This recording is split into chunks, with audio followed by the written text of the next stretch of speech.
गणित में भाग करना बहुत आसान है, लेकिन आज अपन डिस्कस करेंगे कि बच्चों को जीरो की अवधारणा के बारे में नहीं बताया जाता है। इस वजह से बच्चे भाग में गलती कर जाते हैं और इस कमी की वजह से वो बच्चे अपने आने वाले जीवन में भी गलतियां कर बैठते हैं और गणित से दूर भाग जाते हैं। मैं आपको बताता हूँ। सबसे पहले शुरुआत करते हैं अपन 21 में 2 का भाग देना। 21 में 2 का भाग देना, तो ज़्यादातर लोग क्या करते हैं, 2 का भाग दिया, 2 एकम 2, 0 फिर 1 उतारा और यहाँ पॉइंट लगा देते हैं डेसिमल, यहाँ 0 बढ़ा देते हैं और 2 का भाग 5 बार बोलते हैं, यहाँ 10 ले आते हैं और ये, लेकिन उत्तर निकाला उन्होंने 1.5। लेकिन ये 1.5 गलत है। क्यों गलत है? क्योंकि इन दोनों लेफ्ट एंड राइट वाली संख्याओं का जब अपन गुणा करते हैं, 2 का गुणा 1.5 से करने पर 21 आना चाहिए, ये नहीं आता है, इसलिए गलत है। अब अपन देखते हैं कि ये गलत है तो सही कैसे करें। देखिए आगे,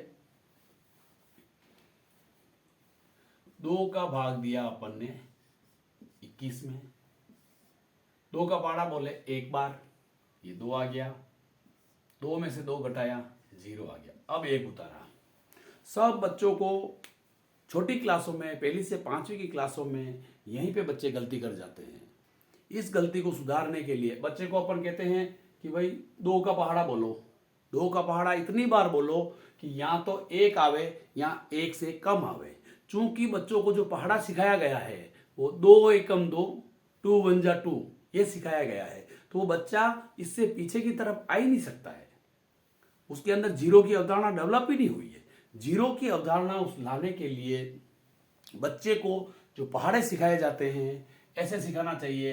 पहले 2 को 0 से मल्टीप्लाई किया तो 0 आया, फिर अपना पहाड़ा शुरू होना चाहिए 2 एकम 2, 2 दूनी 4, 2 तिया 6। अगर इस टाइप से अपन सिखाएंगे तो उस बच्चे के अंदर ये अवधारणा डेवलप हो जाएगी कि मैं 2 का पहाड़ा इतनी बार बोलूं कि यहाँ तो 1 आवे, यहाँ 1 से कम आवे, और वो बच्चा बोलेगा 0 बार, तो यहाँ आया 0। अब देखो यहाँ पर 1 में से 0 घटाया तो 1 बचा। अब आप देखो ये 1 और ये 1 दिखने में दोनों एक जैसे हैं, लेकिन दोनों में फर्क है। ये जो 1 दिख रहा है ये शेषफल है, संख्या खत्म हो चुकी है, और शेषफल आने के बाद ही आप डेसिमल लगा सकते हो, और यहाँ डेसिमल लगाया, अब 0 बढ़ाया यहाँ पे, और अब 2 की टेबल बोलेंगे तो 5 बार हुआ और ये 10 आ गए और उत्तर 0 आ गया।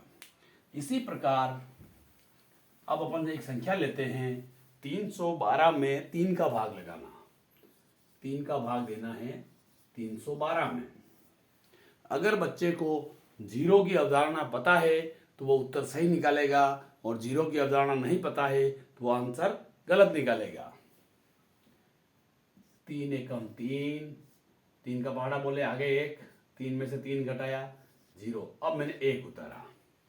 अब गलती यहाँ होती है, 3 का पहाड़ा वापिस बोले अपन 1, क्योंकि 3 एकम 3 सिखाया बच्चे को, जीरो वाली अवधारणा नहीं सिखाई है, इसलिए वो क्या करेगा, यहाँ पे इस 2 को भी उतार लेगा यहाँ पे, और जैसे 2 को एक साथ उतारा, अब वो 3 का भाग इसमें 4 बार चला गया, 12 लिखेगा और यहाँ 0 ले आएगा, जबकि ये जो लाया है ना ये गलत है।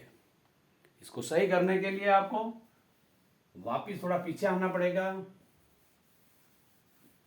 और यहाँ पर देखना पड़ेगा। 3 का भाग गया, 3 में 1 बार, 3 1 उतारा। अब 3 की टेबल बोलनी है अपने को, आने कितने चाहिए, 1 आना चाहिए, या 1 से कम आने चाहिए। तो 3 की टेबल को अगर मैं 0 बार बोलता हूं तो ये आया 0। अब 1 में से 0 घटाया तो 1 स्टेप हो गई। अब उतारा ऊपर से अपन ने 12, अब संख्या हो गई 12। अब 3 की टेबल बोल रहा हूं मैं तो 4 बार 12। अब देखो आप 3 को 104 से अगर मल्टीप्लाई करते हैं तो 312 आ जाते हैं। ये अपनी बिल्कुल एक्यूरेट ट्रिक है। जीरो की अवधारणा सिखाना बहुत जरूरी है।